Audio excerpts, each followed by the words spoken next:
the Gnarly Gnome, and welcome to Prost. He's not even the Gnarly Gnome. So, this is the first episode. Are we supposed to wear masks in this world? I mean, we could wear them like other people do and just put them around our chins. Like just put them around our chins like everybody. Welcome to Prost. No, this is the first episode of Prost that has not been in my basement with my kids running around above me. This is... I guess I haven't noticed that part of the audio. Very relaxed. Right? What are we drinking? So this is part of the take-home box for Flavortown Beer Fest.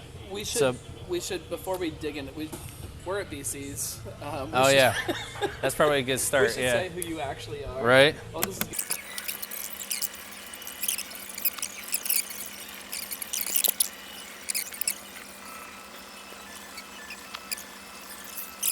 What are we drinking? Did we say where we are? We're at BCs. I think we did say it, but I mean we could go back and say it. Yeah, let's. So yes, we are at BCs Bottle Lodge in Montgomery. We are. We have another location, although I think we've covered that on the previous podcast. Yeah, go. Maybe I'll put some kind of links somewhere. Right. I don't know how that works on Instagram because you can't make links to anything. So just go to Cincy Brewcast if you listen to podcasts. Go on whatever you listen to podcasts on and find Cincy Brewcast. Or that. And search for BC. I don't know. Follow this Facebook page, right? Yeah, something. Follow the Facebook pages. Somewhere where you They're can here. actually make links. They're in there. We're at BC's Montgomery.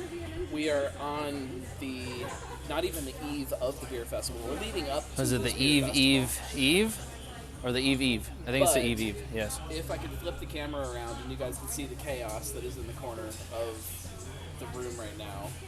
Pull back the curtain. Preparation is well underway for this massive At-home virtual beer fest. a thing that if somebody had told me that phrase Right. 6 months ago, I would have said that they're crazy. It's weird. Yeah, it's a weird thing to do, but it's the sign of the times, right? I guess it is. Yeah. So, with that, I'm here hanging out with them, and we wanted to drink a beer, and we've got this paper scissors. Paper scissors from the Dancing Gnome. Dancing Gnome. That's clever. That's what you guys did. Paper scissors from Dancing Gnome, and there's Kenny. There's the Dancing Gnome.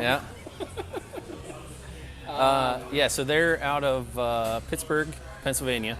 This doesn't tell me a lot about the beer. It says American Ale. It's American Ale, yeah, One but pint, 11% alcohol by volume, which means my wife is going to be mad at me when I go home because she says I'm going to be chatty.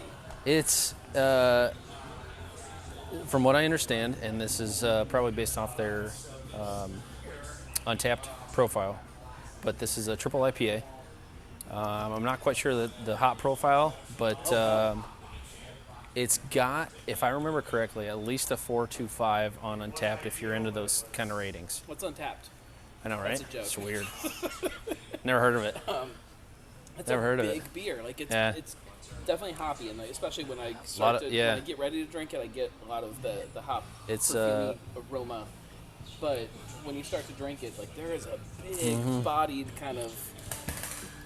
The alcohol is definitely present too. But sometimes you get these big like triple IPAs or whatever that like, it kind of hides it a little bit behind like a big kind of sweet malt thing. Yeah. This doesn't do nope. that. This is a kick. This is a kick in the teeth. That's a really big beer. Yes. That's a good beer. It's a great beer. 16 ounces is a lot. I've been keeping an eye on these guys. I heard about them through Brian, or my business partner, the B in BC, and he found out about them about a year ago, and we've kind of been keeping tabs on them. And when this virtual beer fest came up, we had to get them.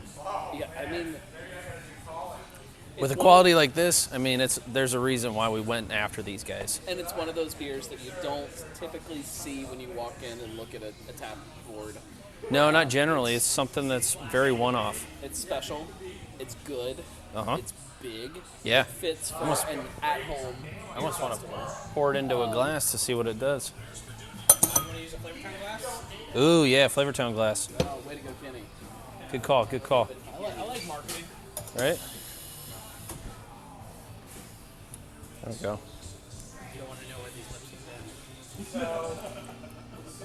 Oh, beautiful. Looks like your good, trendy, hazy IPA. Yeah. I put a good little head on that one. This beer is extremely unassuming. Yep. Like you smell it and it smells like your typical kind of American pale ale, kind of whatever. And then very aromatic, very citrusy on the nose. Yeah. Fantastic. So I don't know how easy this is for people to find. Not easy at all. We actually had to work through, shout out to Adina Distribution. They worked their asses off for us. And we got one-time distribution through the state. And it's a very, very limited amount. And the majority of it is going to make it into the Flavortown Fest boxes. That's kind of the idea behind Flavortown, was limited releases, out of distro beers, to give people the experience of a beer fest that you would normally see anywhere.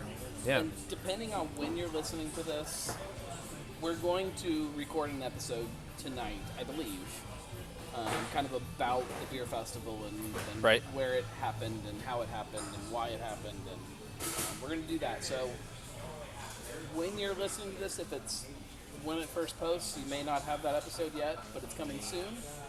If you're listening to this in 20 years or something, go back into the archives and find it, and we'll talk about it. I don't know how all this works. The internet, I don't know. Well, in 20 years, the internet will just be in your head. In your head. So do a search in your brain. Okay, Google Brain. Find this beer because it's awesome. Cheers, or sorry, my wife will get mad at me if I say cheers. Prost. And we'll be back next week. Prost. I'm gonna go drink more beer. Bye. Cut.